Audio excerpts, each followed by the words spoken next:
Днеска ще лакираме. Лаковете са много специфични. Те само с малка дюза, тънка дюза и ниско налягане нищо не се получава.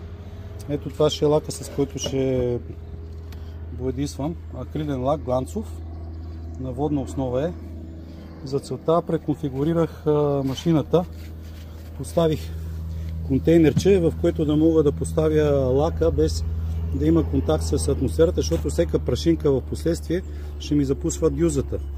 На машината поставих устройство за подгряване на боята. Има индуктивен шлаг, в който температурата на боята мога да я дигна до 50 до 60 градуса, в зависимост от това кога ще атомизирах хубаво лака. Нас е много важно да извади много добър факел на много ниско налягане. Въпросният лак е готов за употреба, той не може да се разрежда. Единственият начин да променим вискозитета му е да го подгреем, за да стане с малък вискозитет, т.е. да се намали съпротивлението му. Ползвам и още една такава система интересна. Значи тя е с пистолет G40. Ето тук в червения шлаф минава въздух и боята минава отпред, защото е предвидено, че може да се подгрява, да не ни пари на ръцете и боята не минава през дръжката. Така, пистолета, каква е целта? Да се намали до минимум налягането. Знаете, като се намали налягането, на факела се появяват два дефекта. Отляво, отдясно и чертая едни чертички. В случая, понеже ще лакираме и не е възможно да структурираме боята с мече, затова директно трябва да се получи само с пръскане. И за целта американците са направили тази система по ред причини. Ето тук отпред има едни отвори за въздух, които бият в дефектите от ляво и от дясно на дюзата. И ето, той има две степени. На първата степен се подава въздух, включва се въздуха, и на втората вече до откат, като се натисне пистолета, подава и боя и се получава много интересен факел, който слага по мъничко боя. Значи без тази система машината е способна да залее детайла с лак и той почва да стича и се получават едни грозни стечки. Доста сложна конфигурация от машинки, сам съм си ги изгубявал. Значи компресор си купих, за да мога да боядисвам лакове. Той се включва към машината. Слагам отопление на боята и обичайното грако, което всичките го познавате, 395 с контейнер, в който да мога да си поставя лак. Не е удобен с другата сонда, защото трябва да стои отворен лак и той съхне и си ни създава проблеми. Значи тия контейнери са направени специално за лакове, за двукомпонентни такива разни съставки, какво ли не, да може да се затвори и да си стои в контейнерче, сякаш е в транспортна кутия.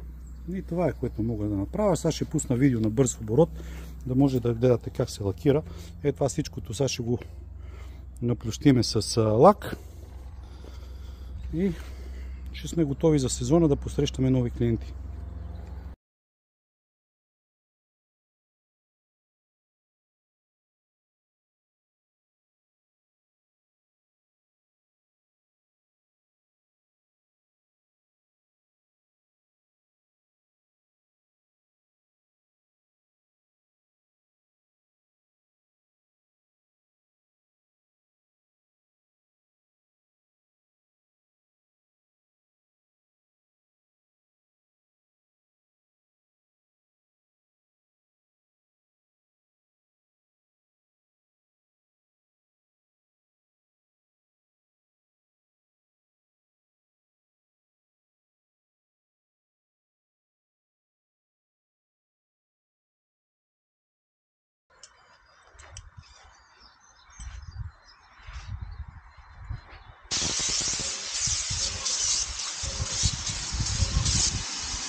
Така, ето вече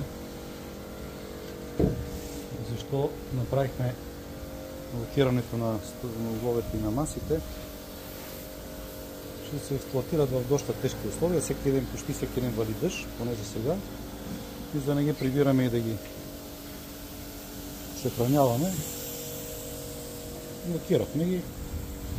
Не беше важно да светиме с мощен фенер странично, за да видим, че е добре лакирано. Въпросът беше да има добро покритие с лак.